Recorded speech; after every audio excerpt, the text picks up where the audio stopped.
Assalamualaikum warahmatullahi wabarakatuh. Alhamdulillahirabbil alamin. Ketemu lagi dalam materi kuliah ergonomi.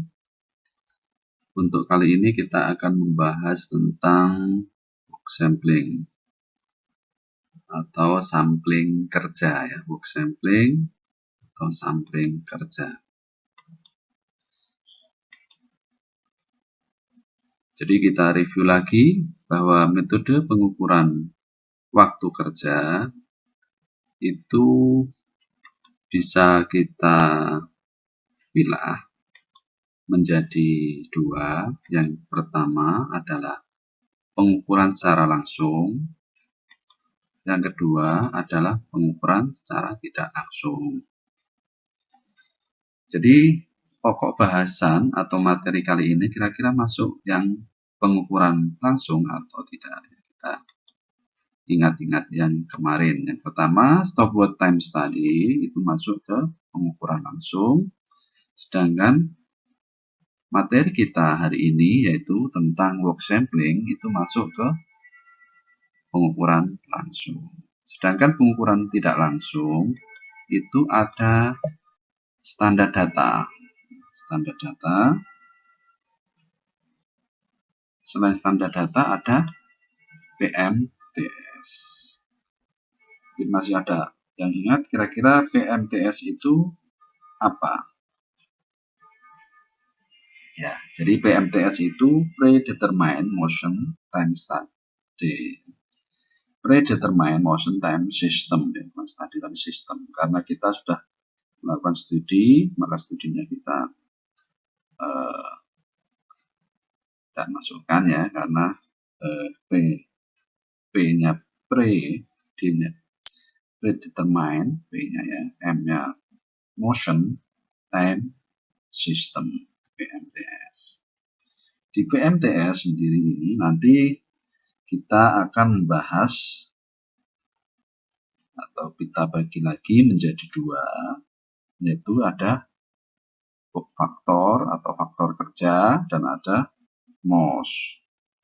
MOS itu singkatan dari Maynard Operation Sequence Technique.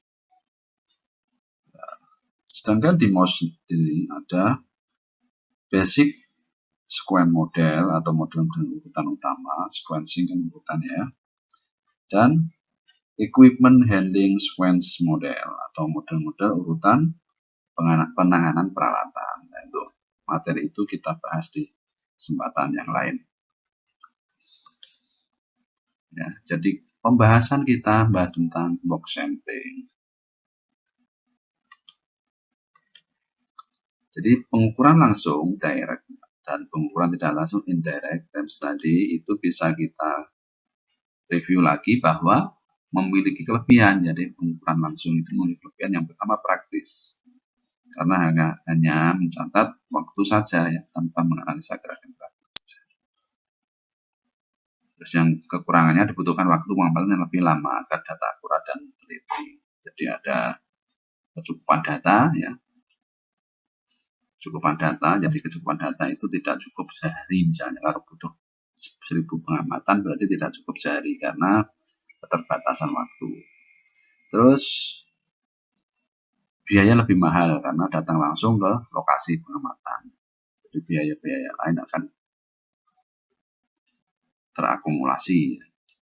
Sedangkan yang indirect times study atau pengukuran tidak langsung, kelebihannya waktu pengamatan relatif singkat ya, karena cukup merekam aktivitas kerja. Jadi hasil rekaman, hasil data primer ya, data sekunder ya, seperti bisa. Biaya relatif murah karena tidak perlu berulang kali datang ke lokasi pengamatan. Jadi bisa sekali atau mungkin butuh bisa dari data-data sekunder. Kekurangannya terkadang tabel gerakan kerja orang Eropa itu tidak cocok dengan Indonesia ya. Ya, perlu penyesuaian antropometri antara orang Indonesia dengan orang Eropa. Terus dibutuhkan telitian tinggi dalam membreakdown gerakan-gerakan kerja. Terus data waktu gerakan kerja harus disesuaikan dengan jenis pekerjaan dan sebagainya. Itu kita review. Kita bahas direct time study, yaitu stop work time study yang sudah kita lakukan. Halaman kerja berlangsung dalam waktu singkat, yaitu misalnya siklusnya berapa, apakah 5 menit atau 10 menit dan sebagainya, panjang atau pendek. Waktu singkat, kerja pendek ya. Waktu siklus kerjanya pendek. Siklus kerja terjadi berulang, jadi pengamatan berulang karena pendek, maka satu aktivitas pekerjaan itu bisa dilakukan pengamatan berulang-ulang sehingga akan menghasilkan data yang banyak. Waktu elemen kerja diukur dengan stopwatch-nya. Sedangkan yang work sampling atau pembahasan kita itu elemen kerja berlangsung dalam waktu lama ya. Jadi pekerjaan itu berlangsung selama 8 jam kerja. Jadi bisa mulai dari jam 8 sampai jam 16 dengan istirahat di tengah misalnya 1 jam, jam 12 sampai jam 1, jadi berlangsung lama. Terus waktu siklus kerja panjang ya, jadi waktu kerja siklusnya panjang, siklus kerja tidak berulang ya. Jadi kita mencari prosentase kerja dan prosentase delay atau jadi mencari probabilitas antara dia bekerja dan dia tidak bekerja. Jadi kita melakukan pengamatan ketika jam-jam yang kita sampling itu kita lihat apakah ketika jam yang kita sampling itu dia posisi bekerja atau dia tidak posisi bekerja.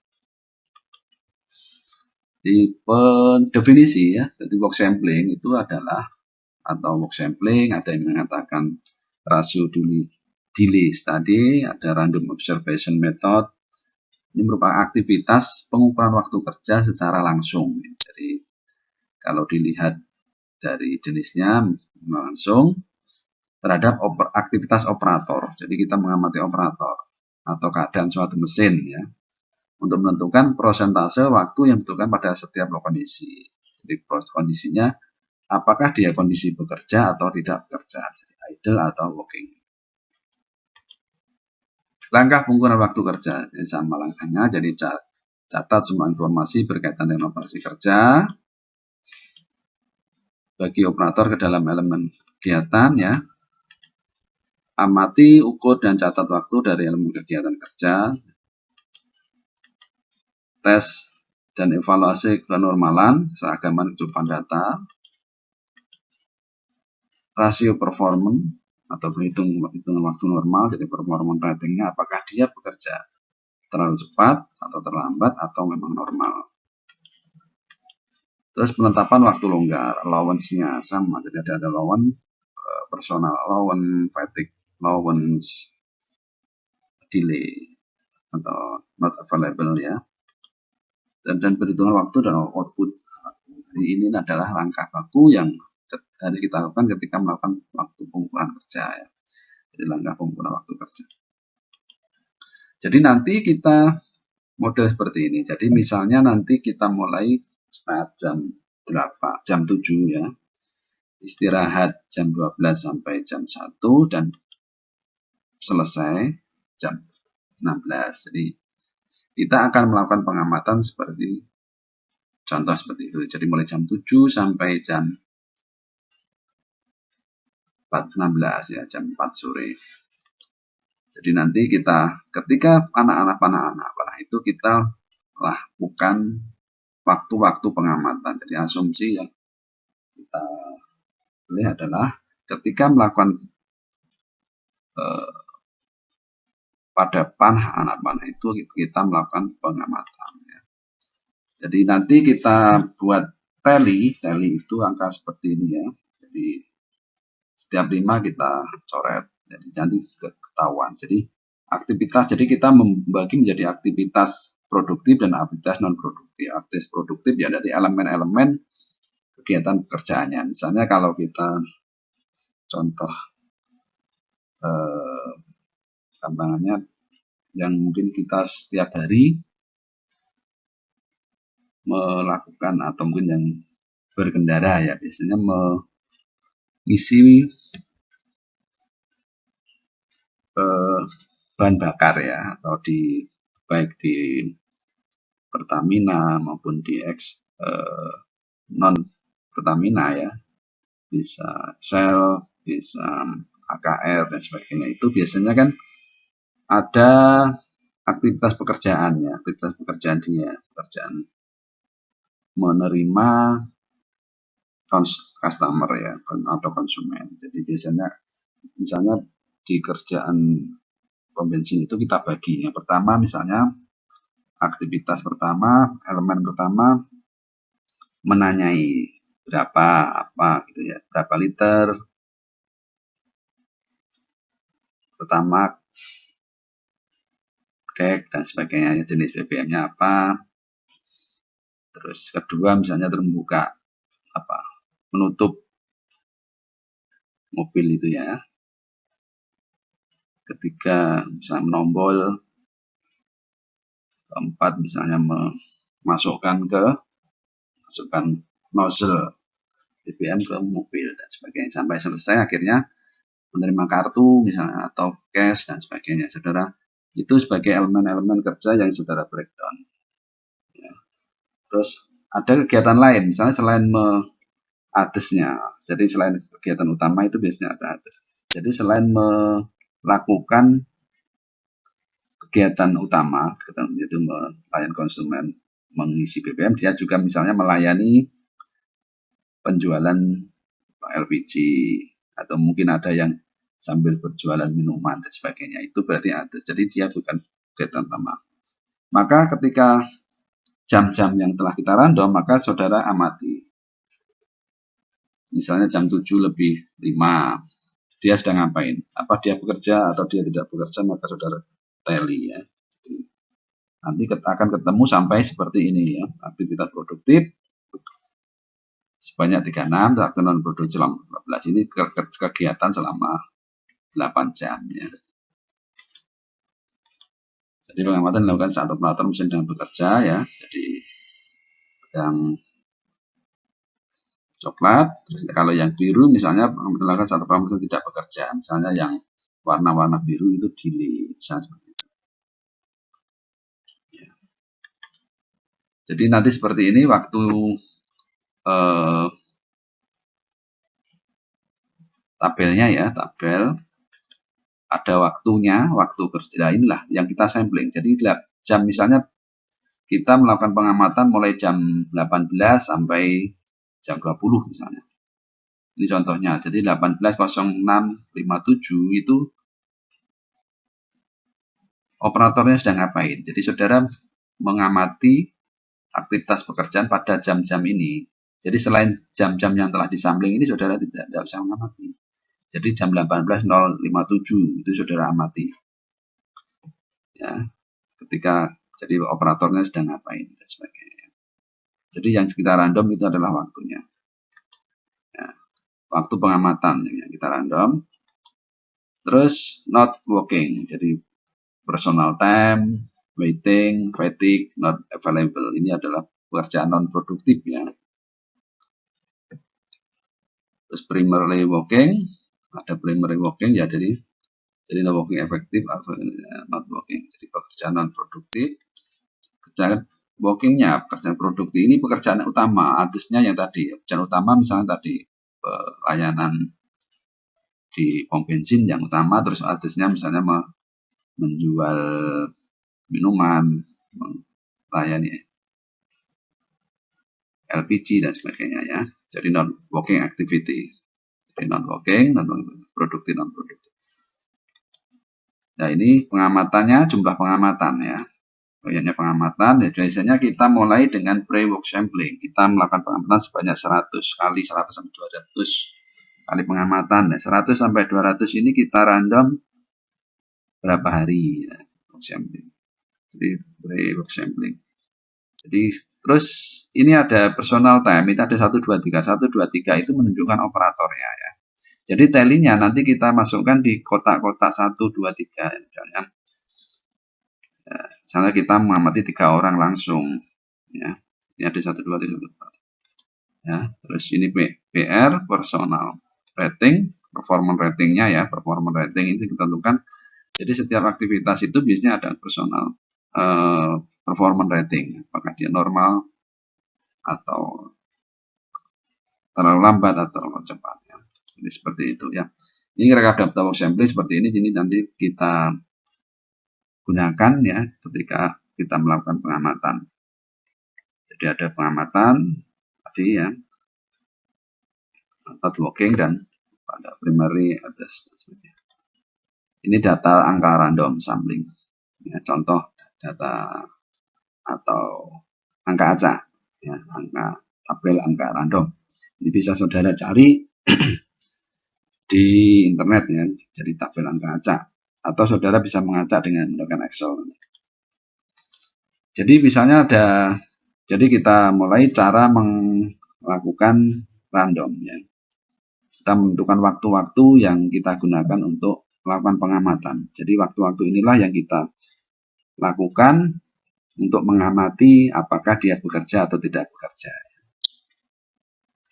Yang pertama, jadi di angka acaknya ini saudara misalnya ke arah kanan horizontal atau arah ke vertikal bawah ya. Kalau horizontal berarti 39, 65, 76, 44, 45, 45 dan sebagainya. Kalau ke bawah berarti saudara ke bawah 39, 73 sampai 47 baru nanti kembali ke 65. Kalau yang ke kanan atau ke horizontal 39, 65, 7 sampai 61 nanti balik ke 73 ya. Jadi ke kanan atau ke bawah. Jadi cara pertama, jadi misalnya 396 ya. Kita ambil 3 angka. 3 angka ya. 3 angka 396 maka pengamatan dilakukan pada jam 16.36. Jadi jam 3.96. Ini karena kita kerjanya antara jam 7 sampai jam 4 ya, jam 07 sampai 16. Ya, jadi misalnya 396 berarti 3.96 0396 itu sama dengan jam 16.36. Karena pengamatan di luar ring maka tidak kita gunakan. Pengamatan akan pada jam 16. Kalau ternyata jam itu sudah di luar jam kerja maka batal. Dicari lagi saat waktu lebih sesuai. Jadi kita lanjutkan. Ya. 76 dan sebagainya ya. Jadi 737 misalnya 0737. Misalnya kalau ke bawahnya, misalnya 737 ya, 7371 kita ambil 737 ya, 737 maka 0737. Karena pengamatan dilakukan jam 7 sampai jam 16 maka masuk ya. Pengamatan dilakukan pada jam 073 dan dilihat kejadian apa yang muncul saat itu. Jadi karena kita masuk kita harus mengamati pada pukul 7.37. Jadi dilihat kejadian apa yang muncul saat itu produktif atau non produktif ya. Jadi produktif non produktif kita tally ya, dan pengamatan yang tersedia. Terus cara kedua yaitu kita buat garis-garis seperti ini, diagram ya, dan 07 sampai jam 16 misalnya. Seperti ini. Pengamat digit 39 pengamatan kepada jam 7.39 misalnya. Jadi 7-nya kita tentukan, 39-nya kita gunakan sebagai menitnya ya, menit lanjutan. Jadi digit 39 mau dilakukan pada jam 7.39. Jadi jam 07.00 sudah kita tentukan, sedangkan angka randomnya kita gunakan sebagai menit. Ya. Jadi jam 7.39. Terus 35 pengamatan dilakukan pada jam 8.05 ya, karena misalnya jam 7.09 terus kita mulai lagi misalnya digit 65 07.65. Jadi karena 65 berarti kita masukkan sebagai 08.05 ya. Jadi jam 8 lebih 5. Jadi jam 7 plus 65 menit jadi jam 8.05 dan seterusnya. Ada lagi cara yang ketiga. Misalnya yang kita random itu adalah Jadi misalnya cara ketiga, suatu perusahaan memiliki jam kerja dari jam 8 sampai jam 16. Kalau cari jam 7, kita mulai jam 8 sampai 16 kali ini ya. Jadi dengan istirahat jam 12 sampai jam 1. Terus ini ditentukan, satuan panjang pengukuran ditetapkan sebesar 5 menit. Ya, jadi waktu yang diberikan untuk melakukan pengamatan itu selama 5 menit. Jadi ketika selama menit itu ngapain aja operatornya ya. Terus misalnya pengukuran dimaksud melakukan sampling kerja sebanyak 36. 36. Jadi maka kira-kira berapa kali ya? Banyak 36 berarti kita buat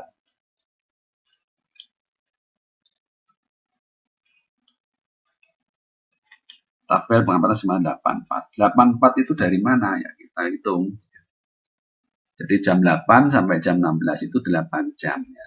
8 jam dikurangi 1 jam tinggal 7. Ya. Tinggal 7 ya, karena kita pengamatannya tiap 5 menit berarti 7 jam kita kalikan 60. Ya. Ketemu 420 ya. Dan 420 kita bagi menjadi 5. Maka ketemu 484 ya.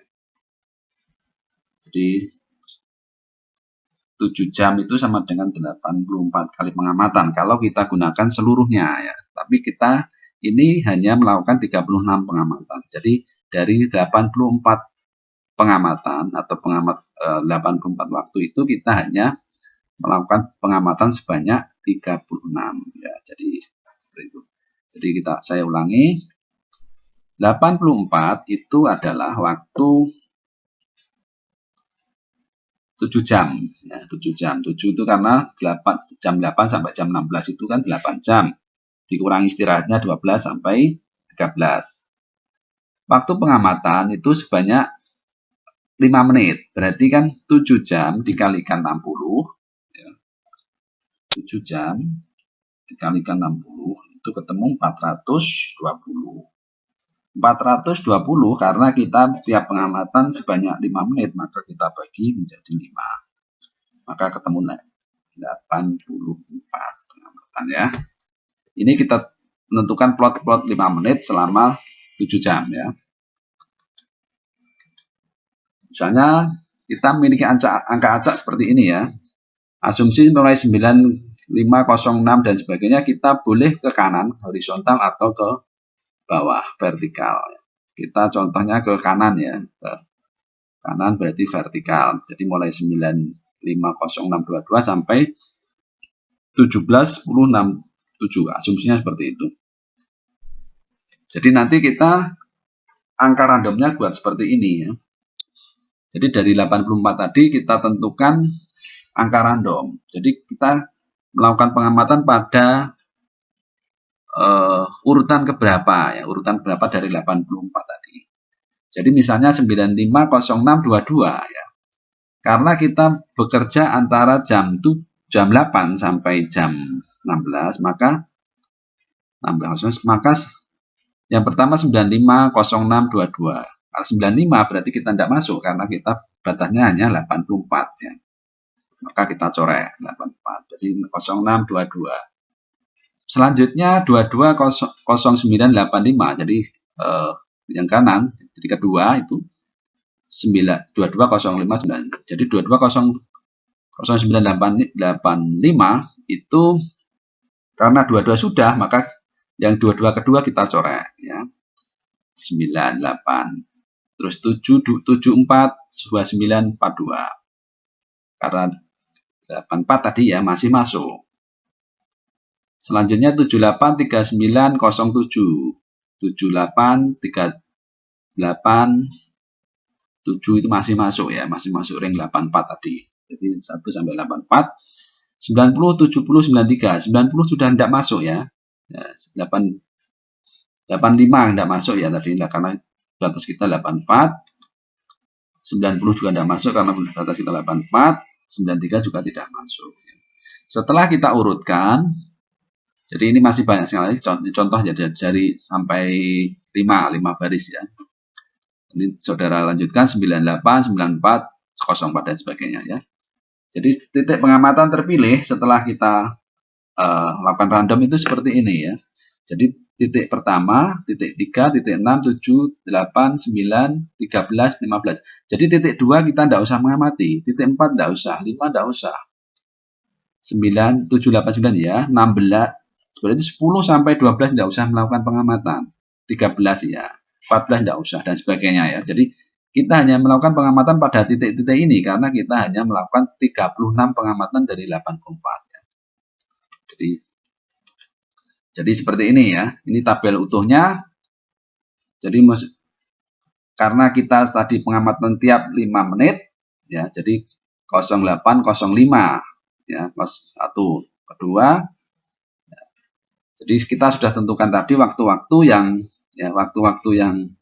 tentukan tadi ya, jadi 1, 3, 6 dan sebagainya tadi. Maka kita akan menemui hasil seperti ini. Jadi 1 ya, 3, 6, 7 lah. Jadi waktu-waktu yang saya lingkari inilah waktu-waktu saudara melakukan pengamatan. Nah, jadi jam 8.05 saudara melakukan pengamatan, 08.15 melakukan pengamatan dan sebagainya ya. Terus yang cara selanjutnya itu membuat waktu pengamatan dengan random acceleration ya. Jadi seperti ini nanti saudara praktekkan ya, saudara praktekkan sendiri. Terus perhitungan jumlah pengamatan. Ya, selanjutnya adalah jumlah pengamatan. Jadi menghitung jumlah pengamatan N K kuadrat P 1 minus P S P kuadrat ya. Atau SP sama dengan K P akar dari P kali 1 min P bagi N ya. Jumlah pengamatan. Di mana jumlah pengamatan yang seharusnya dilakukan. Terus N itu biasanya jumlah pengamatan yang sudah dilakukan ya. Jadi pre-work samplingnya biasanya 1 sampai 200 tadi apakah sudah cukup atau belum. Nah, nanti kita hitung dengan rumus ini. Probabilitas kejadian aktivitas tidak produktif ya. Terus P-1 kejadian aktif produktif. Jadi kita sudah melakukan pengamatan pasti tentu menghasilkan kegiatan produktif dan tidak produktif ya. Tidak produktifnya kita simbolkan dengan P, 1 min P kita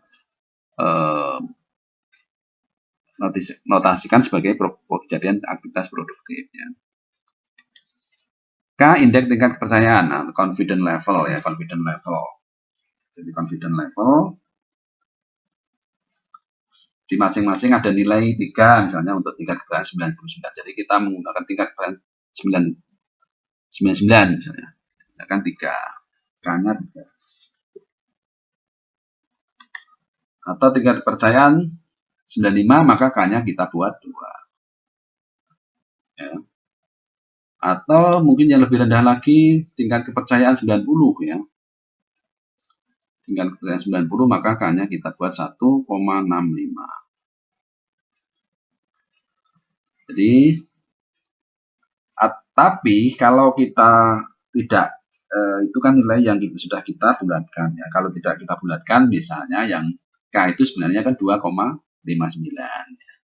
Untuk yang 3,99 itu nilai K-nya 2,59. Untuk yang 2 itu sebenarnya kan 1,96 ya.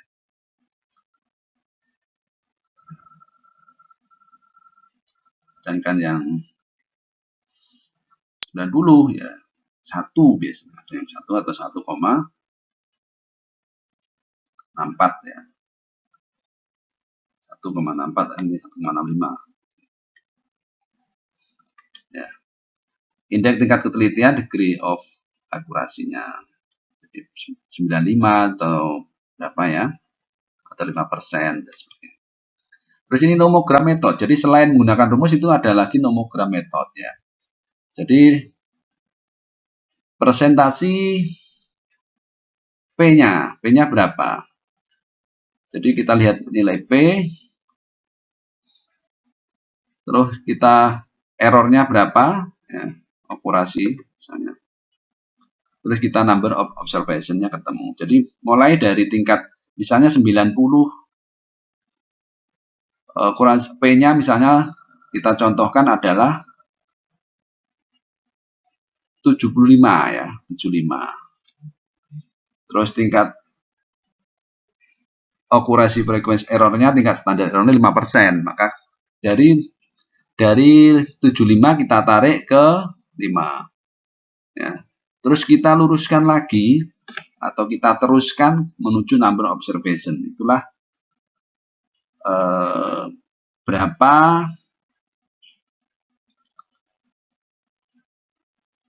pengamatan yang harus kita lakukan ya dengan nomogram method. Ini cara yang sederhana atau cara yang mudah ya, gampang. Tapi syaratnya kita harus punya nomogramnya. Jadi operasinya berapa, terus tingkat standar errornya berapa, biasanya 5% umumnya ya. Observasinya berapa, confidence level berapa ya. Jadi kalau yang sebelah kiri itu yang number of observation, yang kiri itu kan 99,8 misalnya. Jadi confidence levelnya 9 berapa, dan nanti angkanya kan ada itu. Kalau yang 95 ketemu 300 misalnya. Kalau yang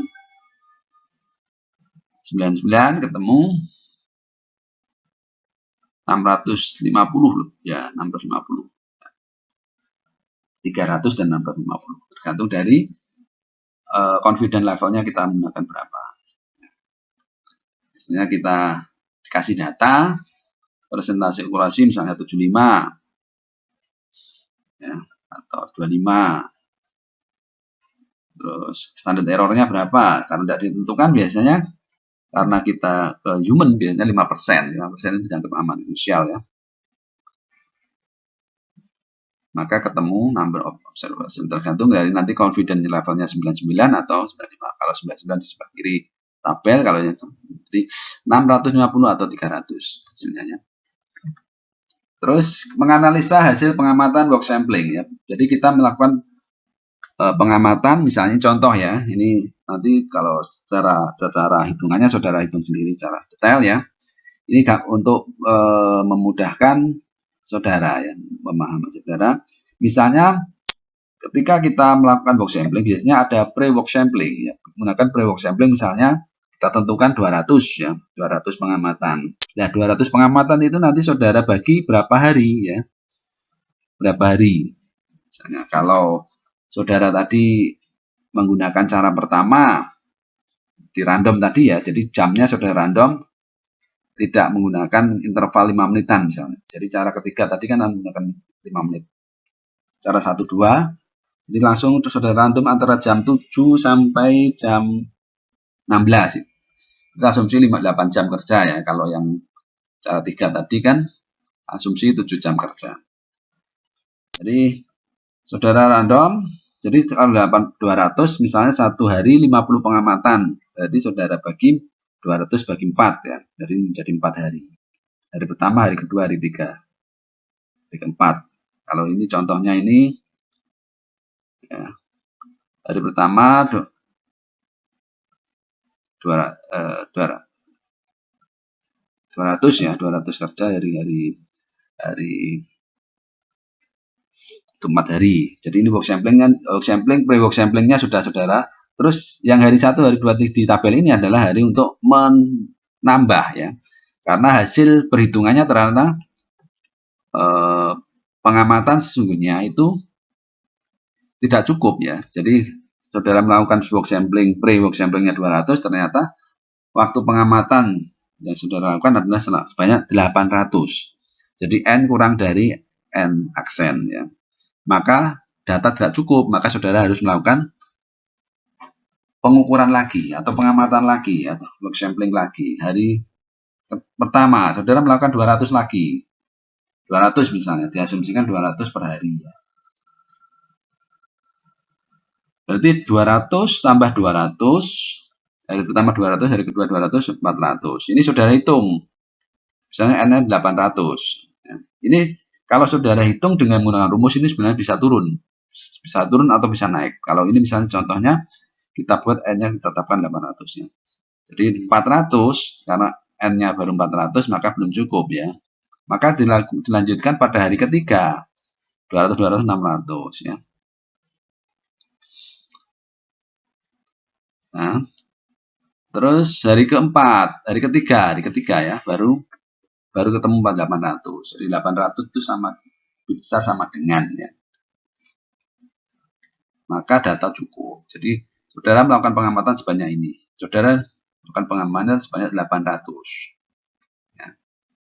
Jadi pre-work sampling 200, tapi misalnya nanti pre-work sampling 200 ketemu N 190 ya, maka sudah selesai. Jadi tidak usah melakukan pengamatan tambahan ya. Kalau data sudah cukup, kalau data belum cukup ya saudara melakukan pengamatan lagi. Contoh misalnya, tentukan persentase waktu penganggur dari suatu CNC mesin dalam suatu departemen dengan menggunakan metode work sampling ya. Misalnya kita tentukan tingkat kepercayaan ditetapkan sebesar 95%. Tingkat ketelitian 5%. Berapa jumlah random observation yang diperlukan? Jadi kita mencari, yang pertama kita mencari N-nya. Ya. Sebelum perhitungan, telah dilakukan studi pendahuluan untuk mengetahui taksiran nilai P ya. Dari studi pendahuluan dengan 100 kali pengamatan, acak diketahui 25 kali pengamatan menunjukkan mesin dalam keadaan menganggur ya. 25 kali pengamatan.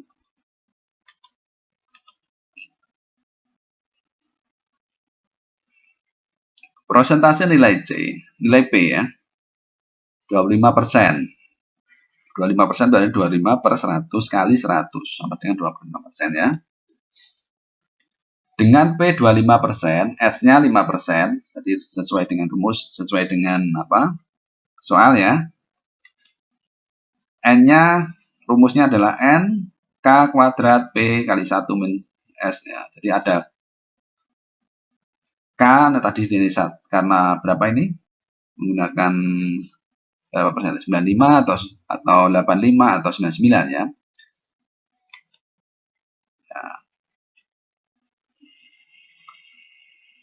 Jadi 2 kuadrat karena kita menggunakan 95% ya S-nya 2 ya. S-nya kan 5 ya. Jadi S5 asumsinya berarti tingkat ketelitiannya 95%. Jadi N K-nya maka K-nya 2 ya karena kita menggunakan 95%. Jadi 2 kuadrat kalikan 0,25. 0,25 adalah nilai yang idle tadi ya, mesin ketemu idle. Sedangkan yang non produktif berarti 1 min P. P-nya kan 25, berarti 1 min 25. S-nya ketemu 0,5% ya, 0,5. P-nya ketemu 0,4.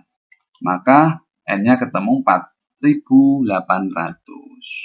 Jadi banyak sampel pengamatan diperlukan untuk penelitian tersebut adalah sebanyak 4.800 pengamatan random. Ya, seperti itu. Perhitungan tingkat ketelitian. Untuk menentukan apakah hasil pengamatan yang didapatkan bisa dikatakan cukup teliti ya. Misalnya dari studi CNC mesin dapatkan hasil sebagai berikut. Pengamatan mesin dalam kondisi bekerja 260 kali. Jadi workingnya atau produktifnya 260. Pengamatan dalam kondisi menganggur 1.400 ya. Maka nilai P sebesar 35% ya. Kali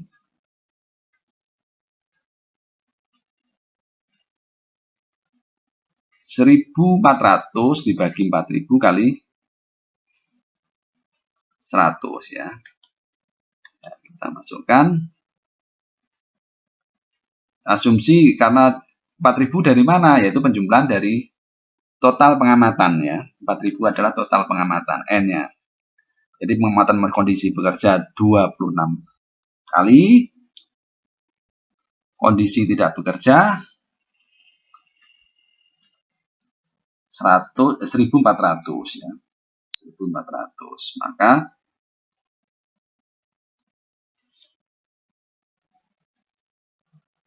ya. Jadi 35 itu dari 1.400 ya. P kondisi menganggurnya. 1.400 dibagi jumlah pengamatan kali 100, maka ketemu itu ya. Maka S-nya adalah 4,3%. Jadi 4,3 itu dianggap sangat teliti ya, sudah teliti. Jadi 5% biasanya tingkat ketelitian. Ya. Waktu standar dan output standar. Total jam pengamatan kali hari kali jam kali operator ya. Waktu normal adalah persentase working. Total jam pengamatan kali rata bagi total output pengamatan. Waktu standar waktu normal kali 100 min 100 min 1 idle. Output per saat. Ini saudara coba.